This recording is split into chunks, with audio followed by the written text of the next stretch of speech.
সবকিছু ঠিক থাকলে ২৬ ডিসেম্বর থেকে মাঠে গড়াচ্ছে বিপিএল। তার আগে চট্টগ্রাম রয়্যালস নিয়ে সব জটিলতার উত্তর দিল টিম ম্যানেজমেন্ট। হাবিবুল বাশা সরে যাওয়ার পর দলটির মেন্টর তুষার ইমরান জানান, সম্ভব সেরা দলটি বেছে নিয়েছেন তারা। নানা জটিলতা কাটিয়ে বিপিএল এর ঘোষণা আসার পর থেকেই আলোচনার তুঙ্গে চট্টগ্রাম রয়্যালস। সংবাদ মাধ্যম থেকে সামাজিক যোগাযোগ মাধ্যম সবখানে আলোচনার সমালোচনার কেন্দ্রে চট্টগ্রাম। বিশেষ করে বিপিএল এর অকশনে ১,১০,০০,০০০ টাকায় নাইম শেখকে কেনার পর থেকেই চট্টগ্রামের দিকে আঙ্গুল তুলেছেন অনেকেই।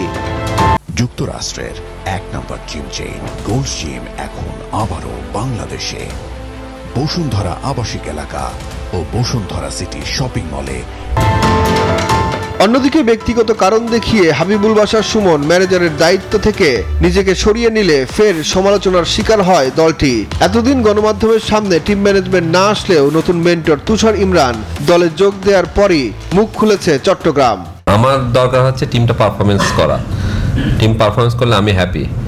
বাইরে কে কি করলো না করলো এটা আমার আসলে পার্সোনাল বিষয়, আমার নাক গলানো উচিত না। অ্যাজ এ ডিসিপ্লিন যদি দেখেন আপনি, টিমের ভিতরে যদি ইনডিসিপ্লিন কোনো কাজ হয়ে থাকে তখন আপনারা অবজেকশন দিতে পারেন, বাট আমি চেষ্টা করবো যে টিমটা যেন ডিসিপ্লিন ওয়েতে পারফর্ম করে। আমাদের অনেক কিছুই থাকে চ্যালেঞ্জের ম্যানেজার হিসেবে, বিহাইন্ড দ্য সিন, যেটা তো আপনারা দেখেন না। আমাদের সারারাতি কাজ করতে হয়, এরকম দিনে গেছে আর কি, টিম মাঠে নামানোর জন্য। আমরা চেষ্টা করি মাঠের ক্রিকেট যেন মাঠে ক্রিকেটটা ভালো হয় সবচেয়ে। এবারের আসরে চট্টগ্রাম যে শিরোপা জিততেই এসেছে সেই কথাও স্পষ্ট করলেন গণমাধ্যমের সামনে। চিটাং চ্যালেঞ্জার্সে আগে কাজ করেছি অ্যাজ হেড কোচ হিসাবে, তখনও কিন্তু আপনাদের অনেক কোশ্চেনের সম্মুখীন হয়েছিলাম যখন আক্তার গ্রুপটা ছিল। তা আমি একটা কথাই বলেছিলাম, খেলা হবে কিন্তু মাঠে, ঠিক আছে। বাট ওই সময় কিন্তু রেজাল্টও করেছিলাম আমার যতদূর মনে পড়ে, এবং কোয়ালিফায়ার পর্যন্ত উঠেছিলাম। তারপর 7টা টিমের ভিতরে তখন কিন্তু কেউ প্রেডিকশন করছিল না যে এই টিমটা এত দূর যাবে। সো ডেফিনেটলি আমার একটা চ্যালেঞ্জ আছে যে এই টিমটা যদি ভালো করতে পারে, 6টা টিমের নিয়ে যেহেতু বিপিএলটা হচ্ছে, গ্রেট অপরচুনিটি সুপার 4-এ খেলার। দলের বাকি কর্মকর্তারা জানালেন, একটি স্বচ্ছ দল হিসেবে মাঠেই সবকিছুর জবাব দিতে চান তারা।